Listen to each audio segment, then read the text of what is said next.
Assalamualaikum warahmatullahi wabarakatuh.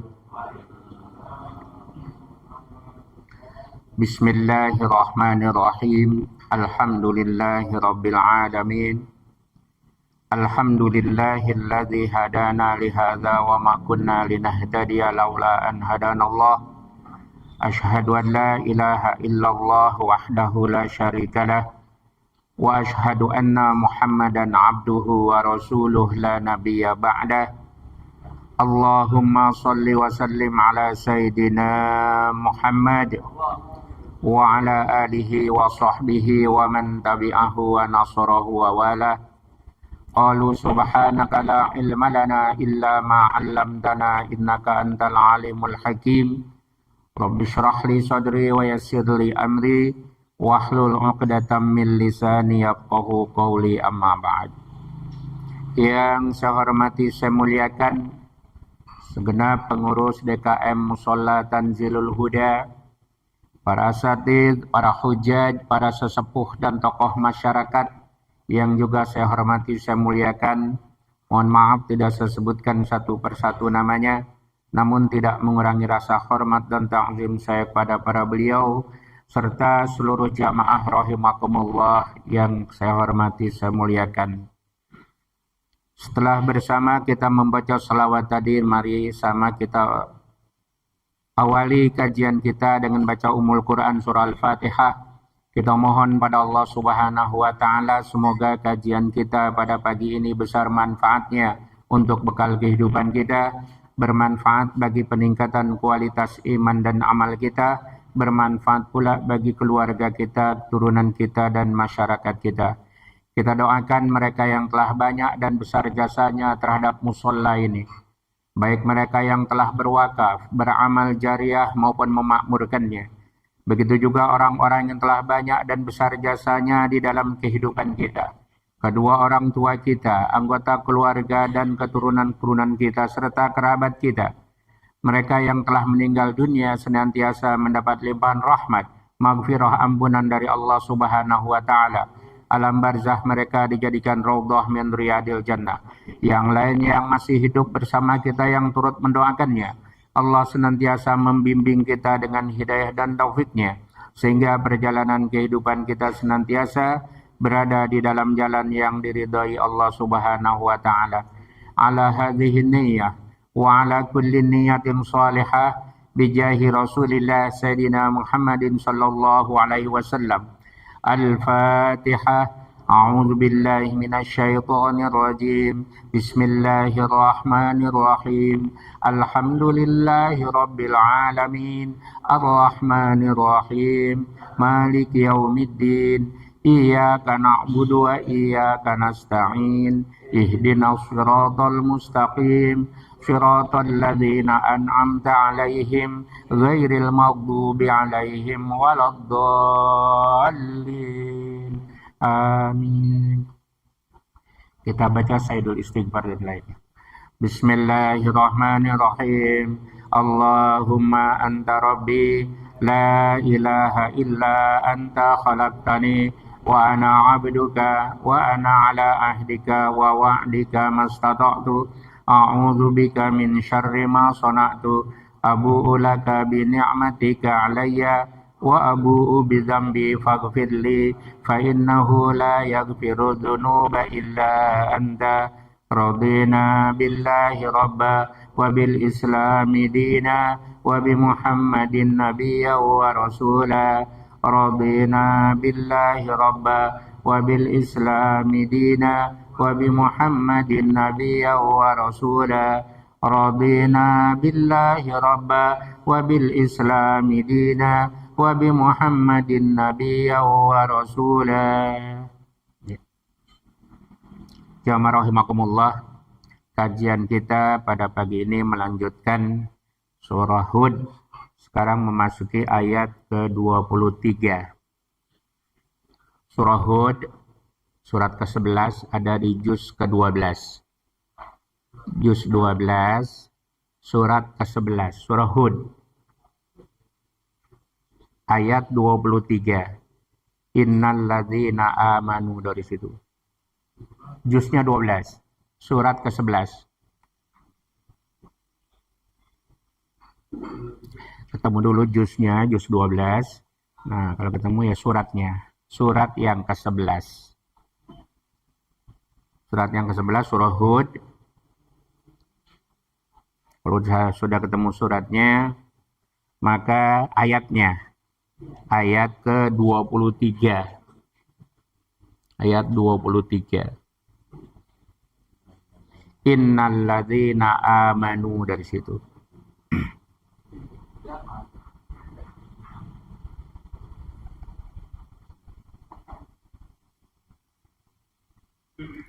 Sudah ketemu ya? Ya. Kita baca dulu bersama. Udah ya? Ya, kalau udah siap. A'udzu billahi minasy syaithanir rajim.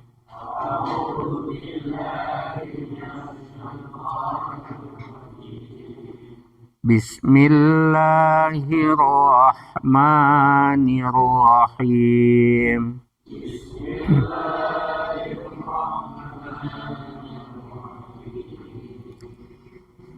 Innalladzina amanu wa 'amilus solihati wa akhbatu ila rabbihim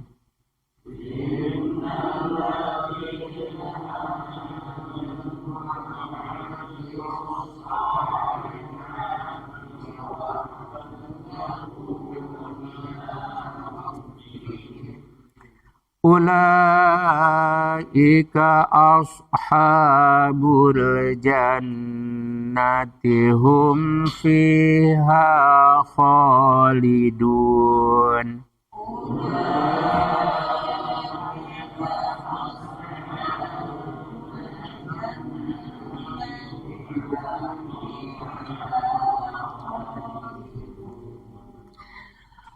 Mathalul fariqaini kal a'ma wal asammi wal basiri was sami'.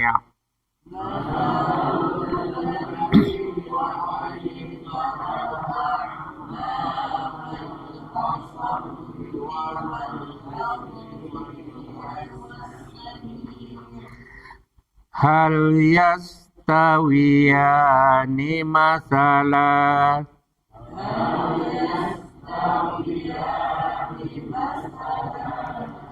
afala tadhakkarun.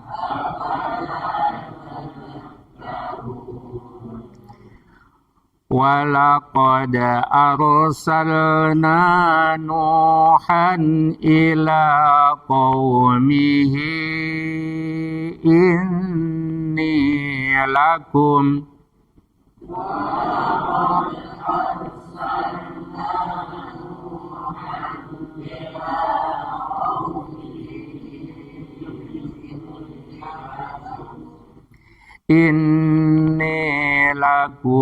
nadhirum mubin.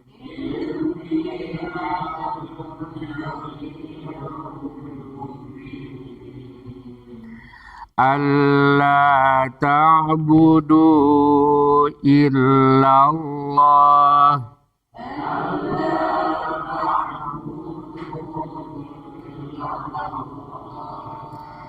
inni akhafu alaikum azaba yaumin alim.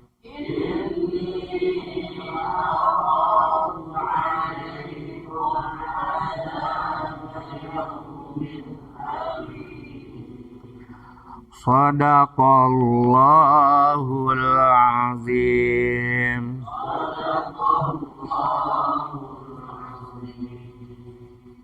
Ya, jamaah rahimakumullah, alhamdulillah, puji syukur kehadirat Allah Subhanahu wa taala. Pada pagi ini kita dalam keadaan sehat walafiat di dalam limpahan karunia iman Islam.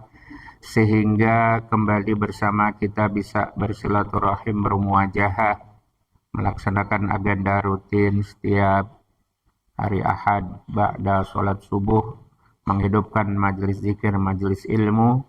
Semoga aktivitas kita pada pagi ini akan menjadi catatan amal soleh kita di sisi Allah Subhanahu wa Ta'ala, dan juga akan membukakan pintu-pintu keberkahan dari Allah dalam kehidupan kita, keluarga kita, dan juga masyarakat kita. Amin ya Rabbal Alamin. Jamaah rahimakumullah, pada kajian bulan lalu Allah Subhanahu wa Ta'ala telah banyak memberikan pelajaran kepada kita berkaitan dengan orang-orang yang ingkar kepada Allah Subhanahu wa Ta'ala, mengada-ngada kedustaan terhadap Allah, yang bukan Tuhan dianggap Tuhan, yang sebenarnya Tuhan mereka tidak mau menyembahnya. Dan juga dijelaskan oleh Allah nanti pada hari kiamat, apa yang disekutukan oleh manusia kepada Allah itu, para sekutu itu akan mengingkarinya. Mereka nggak mau dijadikan sekutu Allah Subhanahu wa Ta'ala karena mereka itu makhluk, tidak pantas. Karena umumnya manusia menyekutukan sesuatu kepada Allah adalah dengan makhluk Allah. Karena selain Allah adalah makhluk. Ya, ada menyekutukannya dengan batu-batu berhala, dengan matahari, bulan, bintang, ya, bahkan dengan jabatan dan lain sebagainya. Semua itu adalah makhluk Allah Subhanahu wa Ta'ala, dan mereka nanti akan mengingkarinya. Dan orang-orang yang mengada-ngada kedustaan terhadap Allah, mereka yang selalu berlaku zalim ini, Allah juga sudah ingatkan bahwa mereka ini selalu akan berusaha mencari kawan, mencari teman. Dia akan berusaha mengajak orang juga untuk sesat dari jalan Allah Subhanahu wa Ta'ala. Itu dijelaskan di dalam ayat ke-19-nya. Mereka itu selalu mengajak manusia untuk dihalang-halanginya dari jalan Allah. Bahkan diselewengkan jalannya supaya manusia itu tersesat, ya. Dan mereka tentu saja akan mengumpulkan kawan-kawannya itu bersama dengan yang kafir-kafir itu. Oleh karena itulah, ya, diingatkan oleh Allah, mereka yang berperilaku seperti itu, mereka zalim kepada diri sendiri, bahkan mungkin zalim kepada orang lain, mereka itu nanti akan merugikan diri mereka sendiri di akhirat, ya. Dijelaskan di ayat ke-21-nya itu, ulaikal ladzina khasiru anfusahum wa dhalla anhum ma kanu yaftarun. Mereka itulah orang-orang yang merugikan diri mereka sendiri. Jadi hakikatnya kita merugikan orang nih ceritanya, tapi kita merugikan diri kita sendiri karena dosa-dosa yang kita perbuat mengajak mereka kepada kesesatan, maka kesesatan mereka itu juga akan menimpa kepada kita. Kita mengajak orang berbuat dosa, maka dosa orang yang mengerjakan itu yang kita ajak tadi juga menimpa kepada kita. Karena berarti kita biang keladinya gitu, pongkolnya.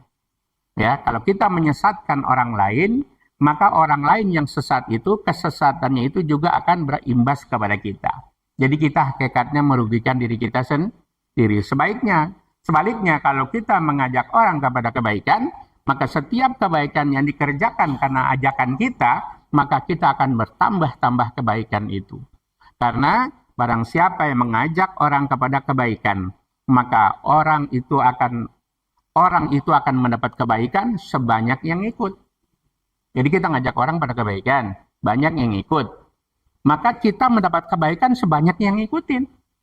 Tapi sebaliknya, kita ngajak orang kepada keburukan, maka setiap keburukan yang dikerjakan oleh mereka, dosanya ikut ke kita. Karena kita yang ngajakin. Jadi kita akan mendapat dosa sebanyak yang ngerjain. Itu. Makanya kita pikir-pikir kalau mengajakin orang. Mendingan kalau mau buat dosa sendiri aja, jangan ngajakin orang. Jadi bakal sendiri aja.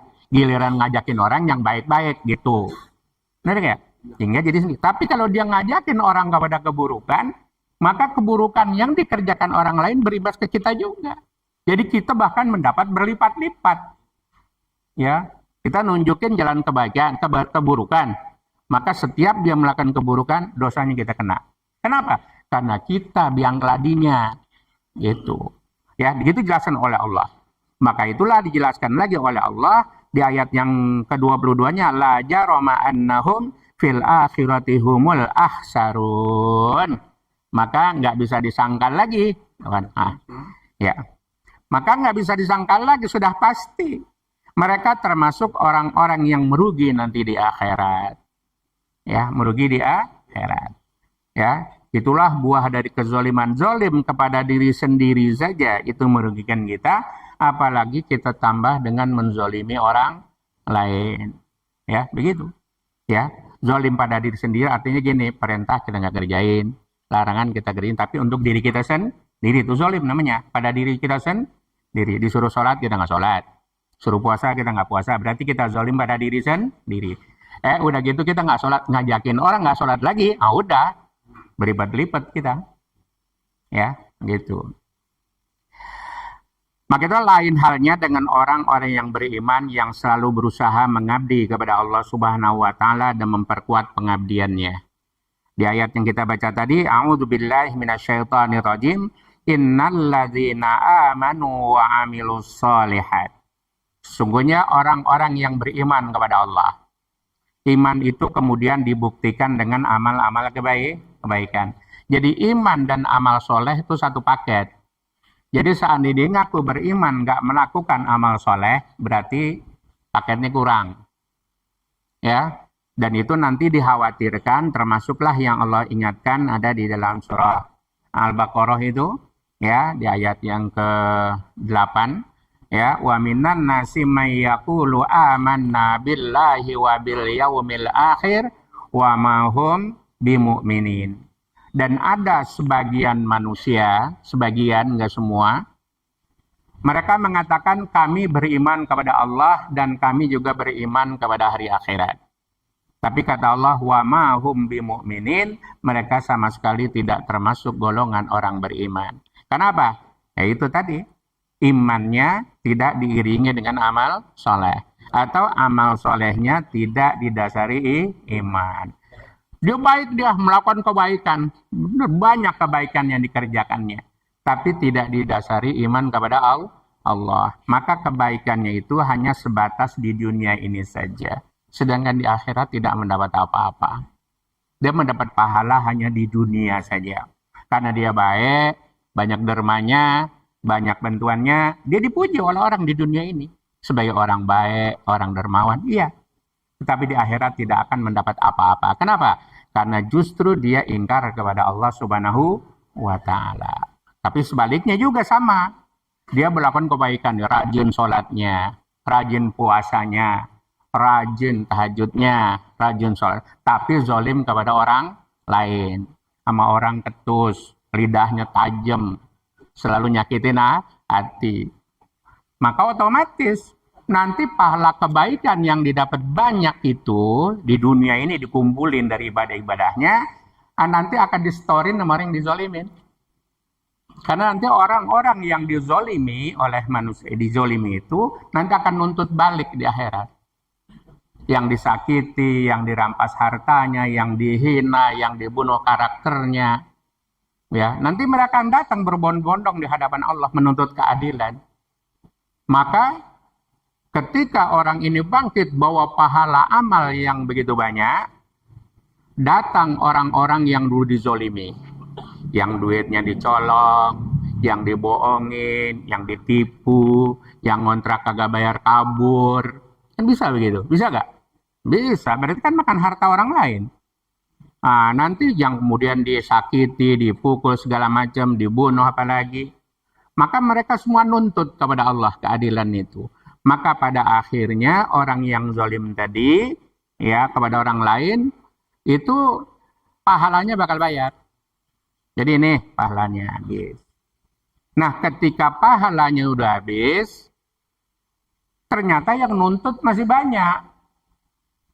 Maka dosa orang-orang yang nuntut yang ditimpakan lagi kepada dia. Pahala habis, dosa nambah. Dilemparkanlah dia ke neraka. Na'udzubillah min zalik. Itu buah dari kezoliman. Sedangkan zolim pada diri sendiri saja bisa celaka, apalagi zolim kepada orang lain. Lain halnya mereka yang beriman kepada Allah, melakukan amal-amal soleh. Perbuatan baik, baik itu menyangkut hubungan kepada Allah, kemudian menyangkut hubungan kepada sesama manusia. Karena memang yang beruntung itulah mereka, yaitu yang hubungan baik kepada Allah, hubungan baik kepada sesama manusia. Duribat alaihimudillah, kata Allah, duribat alaihimudillah aynama tuqifu illa bihablim minallah wa hablim minan nas. Ya, kamu itu akan ditimpa hinaan di mana saja kamu berada, kecuali kalau kamu hubungan baik kepada Allah dan hubungan baik kepada sesama manusia. Kita hubungan baik kepada Allah, tapi tidak baik kepada sesama manusia. Kita terhina di hadapan manusia. Kita baik kepada manusia, tetapi tidak baik kepada Allah, maka kita dimurkai oleh Allah. Tapi kalau hablum minallahnya bagus, hablum minannasnya baik, maka itulah ya orang yang betul-betul mendapat kebaikan baik dunia maupun akhiratnya insyaallah. Jadi sesungguhnya mereka yang beriman kepada Allah dan melakukan amal-amal kebaikan, wa akhbatu ila rabbihim, dan mereka betul-betul mengabdi kepada Allah. Pengabdiannya benar gitu, nggak dipesongkan. Ulaika ashabul jannah, mereka itulah penghuni surga. Hum fiha khalidun, mereka itu nanti di dalam surga kekal selama-lamanya. Iman dan amal soleh, kemudian meluruskan pengabdian, benar-benar ngabdinya gitu. Jadi bukan munafik. Munafik itu kan menyembunyikan kekafirannya, memperlihatkan diri seolah-olah beriman. Itu munafik tuh. Itu yang paling berbahaya itu. Ya, munafik itu nyampur di kalangan orang beriman, sebenarnya mereka tidak beriman. Disifatkan di dalam surah Al-Baqarah, wa idza laqul ladzina amanu qalu amanna wa idza khalau ila syayatinihim qalu inna ma'akum innama nahnu mustahzi'un. Kalau mereka berjumpa dengan orang-orang beriman, mereka berkata, kami ini orang beriman. Tuh lihat pakaian kami. Wah, lihat. Ya, pakai pada gamis, pakai sorban. Pakaian kami nih, pakaiannya. Ya, tapi kalau mereka nanti berjumpa dengan kelompok mereka, di Al-Quran disifatkan sebagai syayatin, setan-setan mereka. Karena mereka kerjanya ganggu orang-orang beriman. Orang beriman nggak boleh tenang gitu. Ada aja diobok-obok dari dalam. Ya, nggak tenang-tenang. Maka mereka disifatkan sebagai setan-setan mereka, mengganggu. Kalau mereka sudah ada di kelompok mereka mengatakan, ini ma'akum, kami ini beserta kalian, tenang aja. Innama nahnu mustaziun, kami ini cuma ngolok-ngolok aja, nyenengin hatinya. Padahal ntar kita tikung dari belakang. Nah itu munafik sifatnya. Inilah yang paling berbahaya. Di setiap zaman. Kalau istilahnya kita pengkhianat namanya.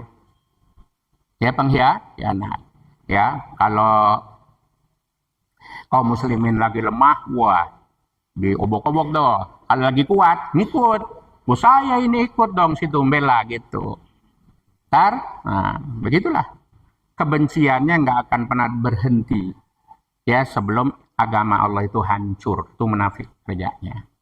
Ya. Di zaman Rasulullah juga sudah ada banyak munafiknya zaman Rasul. Ya, Nabi nggak tahu juga, karena Allah nggak kasih tahu. Ya, nanti tahu-tahu mereka membelot saja gitu. Ya, tapi kalau sudah ditunjukkan mereka itu munafik dan mereka merugikan kaum muslimin, biasanya mereka dihancurkan. Ya, itu di perang Uhud, perang Uhud itu kan ketika itu kaum muslimin akan berhadapan dengan 3.000 orang-orang musyrik dari Mekah itu. Ya, ternyata dari pasukan yang 1.000 kaum muslimin ini 300-nya mengundurkan diri, munafik dia. Sengaja itu, baru-baru berangkat 1.000 kan kuat tuh, banyak tentara. Di tengah jalan mundur. Kalau kurang-kurang kuat ini, sisanya bisa hancur. Benar gak? Kau dulu juga kejadian di zaman Nabi Daud, ya, yaitu kaum pasukan Tolut. Nah, pasukan Tolut ini kan mau menyerang Jalut, ya.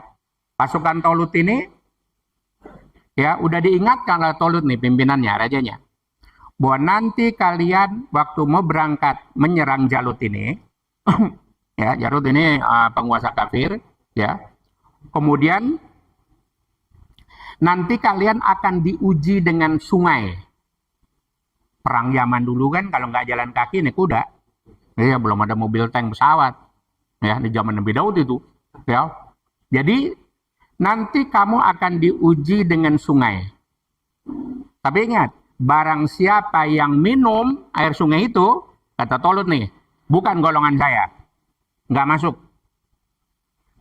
Yang nggak minum, nah itu baru dia, pasukan saya. Jadi diseleksinya di air. Tuh. Berangkat nih, di namanya padang pasir, ya panas, bener sungai, airnya bening lagi.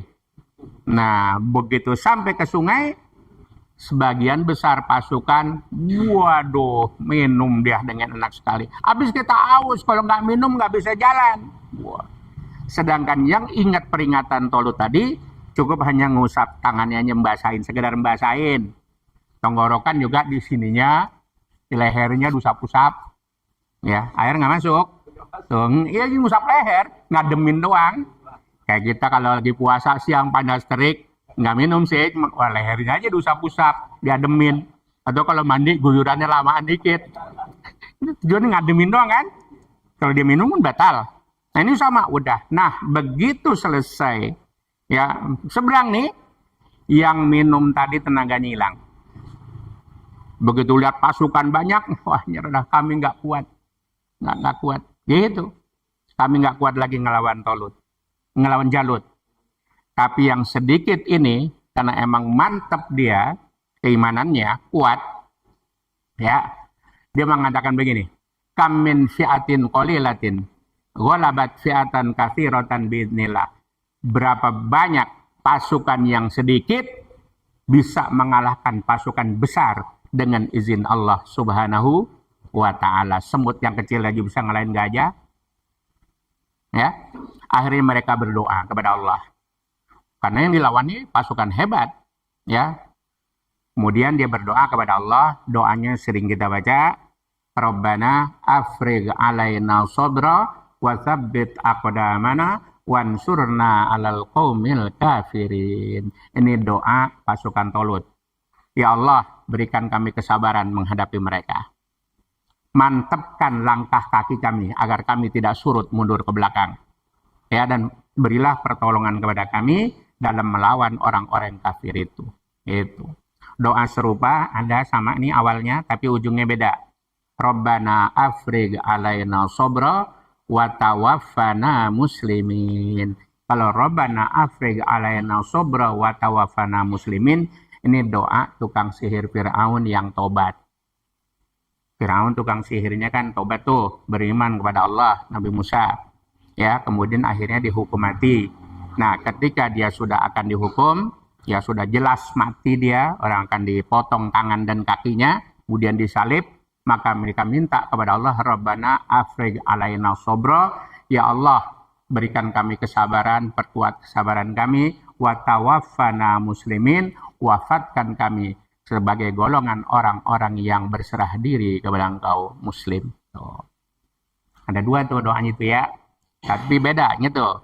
Kalau ujungnya wa tawaffana muslimin, ini doa yang sihir, yang beriman. Sedangkan kalau ujungnya wa tsabbit aqdamana wansurna 'alal qaumil kafirin, nah itu adalah doa pasukan Tolut. Nah, itu. Ya, begitu bahayanya kadang-kadang orang-orang yang munafik tadi, ya begitu. Dia bisa melemahkan pasukan, benar nggak? Misalnya berangkat nih 1000, tahu tuh 300 mundur, kan bisa lemah itu. Kalau yang kurang-kurang kuat. Tapi kalau mereka betul-betul, nah tadi wa ahbatu ila rabbihim, benar-benar dia bahwa melakukan itu semata-mata untuk mengabdi kepada Allah, dia nggak peduli lagi mau mati atau hidup dalam perjalanan. Sebab bagi mereka iskariman aumut syahidan. Kalau hidup, hidup mulia karena mereka berjuang, kalau menang. Sedangkan kalau dia wafat, wafat dalam syahid kepada Allah Subhanahu wa ta'ala. Ya. Kemudian ayat selanjutnya, masalul fariqaini kal a'ma wal asommi wal basiri was sami. Perumpamaan dua golongan tadi. Pertama, orang-orang yang zalim, yang selalu ngajak orang kepada kesesatan, yang selalu berusaha menyesatkan orang lain, menghalang-halangi manusia dari jalan Allah. Itu pertama, orang kafir itu. Yang satu lagi orang beriman nih, yang beriman melakukan amal-amal kebaikan dan mereka selalu berusaha mengabdi kepada Allah Subhanahu wa taala dengan penuh kesungguhan. Maka perumpamaan mereka seperti orang yang buta dan tuli dengan orang-orang yang akan ngelihat dan dengar. Tuh. Ya, jadi orang yang buta dan tuli dengan orang yang ngelihat sama yang dengar. Hal yastawiyani masalah sama enggak mereka? Ya enggak sama dong. Ya, orang yang buta dengan orang yang melihat tentu beda. Ingat ya, ini gambaran di sini bukan melihat dengan mata ini ya. Itu. Dengarnya juga dengan bukan kuping ini. Ya, sebab ada orang matanya ngelihat tapi tetap aja buta dia dengan kebaikan yang ada di depannya. Ya, dilihat itu salah, tapi dikerjain karena matanya buta. Ya, ditahu itu kagak benar, didengar kagak benar. Nimbrung dia. Berarti kan dia budeg dia. Ya. Jadi di sini yang buta, yang tuli adalah mata hatinya, telinga hati. Ya kan Oma Irama ada tuh lagunya. Benar enggak? Ya, yang buta gitu. Mata hatinya. Seterusnya saya nggak apa lagunya. Iya, ya, tapi ada itu, ada nggak? Iya. Terus yang tulis yang kesombongannya, gitu. Ya, jadi yang budek itu kesombongannya, udah diingetin jangan sombong, tetap sombong, itu budek. Gitu. Tuli mata hatinya, tetap zolim pada orang lain. Afala tadzakkarun? Apakah mereka tetap nggak mau ngambil pelajaran? Gitu. Nggak ngerti kalau diingetin, gitu. Coba pikirin dah, sama nggak budek sama dengar? Buta sama apa itu? Buta melihat. Iya kan nggak sama. Iya, buta melihat. Tapi ini kaitannya dengan hati. Karena apa? Karena mereka yang menyembunyikan kekafirannya itu di dalam hati. Padahal yang diperlihatkan seolah-olah beriman. Berarti mata hatinya buta. Telinga hatinya juga budeg, dibilangin nggak dengar-dengar. Ya, begitulah Allah ngasih perumpamaan buat orang-orang beriman dan orang-orang yang zalim di hadapan Allah Subhanahu wa Ta'ala. Ya, orang-orang yang menyekutukan Allah dengan orang-orang yang betul-betul tauhid kepada Allah Subhanahu wa Ta'ala. Sebelum selanjutnya soal cerita Nabi Nuh nih. Ya. Ada pertanyaan nggak barangkali? Karena waktu tinggal sedikit lagi nih, 5 menitan. Kalau ada saya jawab, kalau nggak ada, ya ngulang sedikit aja sejarah Nabi Nuh. Boleh, silakan Pak. Ya, memang dijelaskan oleh Rasulullah dalam hadis begini. Kalau kamu punya urusan sama orang lain, berarti kaitan ini ya, berikut zalim orang lain. Selesaikan di sini dulu, selesaikan di dunia. Sebelum nanti penyelesaiannya yang nggak berlaku lagi, dinar dan dirham, duit nggak berlaku lagi. Artinya jangan selesaikan di akhirat. Kan di akhirat nanti tukerannya amal soleh tadi. Jadi di dunia caranya gimana kalau kita minta maaf dari donya? Nah kalau kita masih tahu orang itu, kita tahu orangnya masih ada, masih hidup, ya gitu ya, datengin, kita maaf dari donya. Kalau dulu misalnya waktu kita ngontrak kita kabur nih, kita bawa kabur duitnya, kita ngilang, atau girang tuh tempat lain. Oh iya gue inget duit gue bawa kabur kemarin 9 juta. Nah gitu ya. Datengin, bayar, lunasin, sekalian minta maafnya.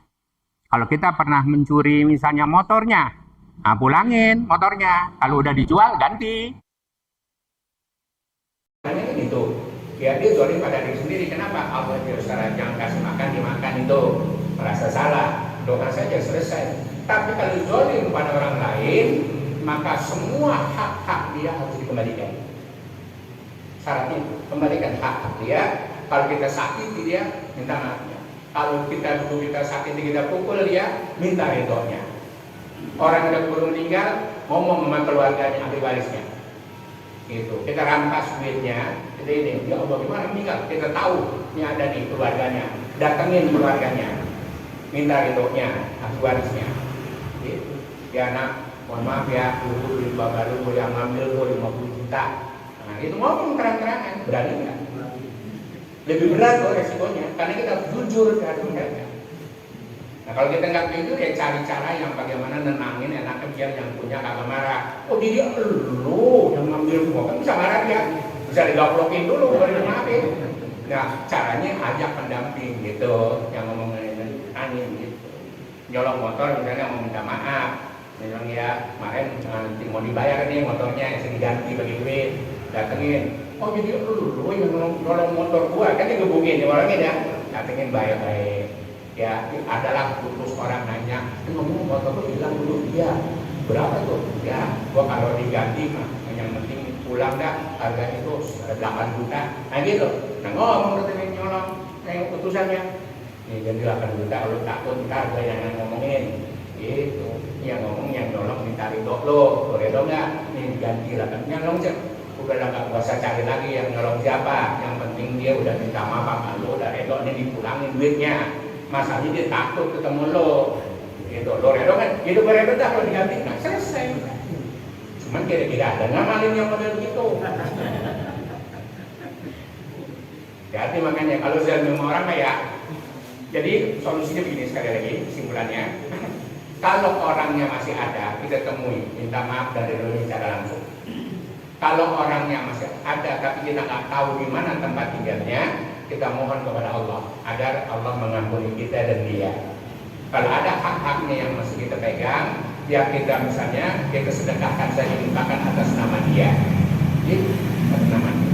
Tapi tiba-tiba udah kita infakin dia datang, lu kan yang duit gua, mana dia duit gua yang 10 juta, dia pulangin. Yang mungkin udah sedekahin, nggak bisa, beberapa duitnya diganti. Kalau itu yang tidak sedekahin jadi milik kita, gitu. Jadi seperti itu, Pak ya. Jadi yang jelas Allah dan Rasulnya selalu memberikan solusi bagi apabila kita melakukan hal yang tidak baik. Yang jelas intinya kalau kita benar-benar taubat kepada Allah, sedang taubat dan nasuha, semua hak-hak orang kita kembalikan kecuali yang menyangkut. Kalau menyangkut hak kita zalim pada diri sendiri itu mudah, tapi kalau zalim pada orang lain ya dipikir-pikir dulu karena dikhawatirkan nanti di akhirat menjadi bangkrut. Ya, demikian ya Bapak ya, mudah-mudahan bisa dipahami dengan satu catatan kebenaran adalah datang dari Allah dan Rasulnya. Seperti yang saya sampaikan dari keliruan, mohon koreksi dan perbaikannya. Akhirnya mari kita tutup dengan surah Al-Fatihah. Kita mohon pada Allah Subhanahu wa taala semoga Allah memberikan kekuatan kepada kita untuk selalu berada di dalam jalan Allah Subhanahu wa taala, jalan yang diridhoinya, dan Allah memberikan kekuatan kepada kita untuk istiqomah dalam iman Islam, dan Allah pun menjauhkan kita dari perbuatan-perbuatan yang sifatnya menzalimi orang lain dan juga termasuk menzalimi diri kita sendiri, dan Allah selalu melimpahkan rahmat dan ampunannya di dalam kehidupan kita, keluarga dan keturunan-keturunan kita serta masyarakat kita. Allah ini ya. Wa ala kulli niyatin shalihah bi jahi Rasulillah sayyidina Muhammadin sallallahu alaihi wasallam. Al-Fatihah. A'udzu billahi minasyaitonir rajim. Bismillahirrahmanirrahim. Alhamdulillahirabbil alamin. Arrahmanir rahim. Maliki yaumiddin. Iyyaka na'budu wa iyyaka nasta'in. Ihdinas siratal mustaqim. Shiratal ladzina an'amta 'alaihim ghairil maghdubi 'alaihim waladdallin. Bismillahirrahmanirrahim. Alhamdulillahirabbil alamin. Allahumma shalli ala sayyidina Muhammad wa alihi wa sahbihi wasallam. Allahumma bihaqqil Fatihah, bisirril Fatihah, bi karamatil Fatihah, iftah lana abwaabal khair waj'alna wa ahlana wa dzurriyatana min ahlil khair wa khtim lana bi khair bi rahmatika ya arhamar rahimin. Subhanakallahumma bihamdika asyhadu an la ilaha illa anta nastaghfiruka wa natubu ilaik. Sallallahu alaihi sayyidina Muhammadin wa ala alihi wa sahbihi wasallam. Walhamdulillahirabbil alamin. Assalamualaikum warahmatullahi wabarakatuh.